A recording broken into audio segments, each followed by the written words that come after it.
Hello hi friends, இன்றைக்கி நம்ம bank Nifty பற்றி தான் பார்க்க போகிறோம். அதேமாரி நிஃப்டி 50 பற்றி தான் பார்க்க போகிறோம். எதனால் டவுன் ஆச்சு அப்படின்ட்டு எல்லாருக்குமே ஒரு கன்ஃபியூஷன் இருக்கும். ஸோ அந்த கன்ஃபியூஷனுக்கு உண்டான ஒரு விஷயத்த நான் சொல்கிறேன்.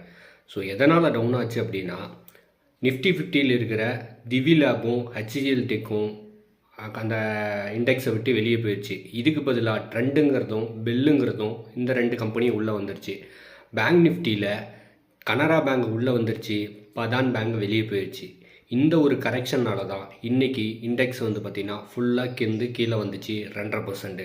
ஸோ இதேமாரி நிறையா வீடியோ வந்து பார்த்திங்கன்னா நான் உங்களுக்கு அப்லோட் பண்ணுறேன். ஸோ மார்க்கெட்டில் ஏதாவது ஒரு கரெக்ஷன், ஏதாவது ஒரு விஷயம் நடந்துச்சு அப்படின்னா நான் வந்து பார்த்திங்கன்னா உங்களுக்கு அப்டேட் பண்ணிக்கிட்டே இருக்கிறேன்.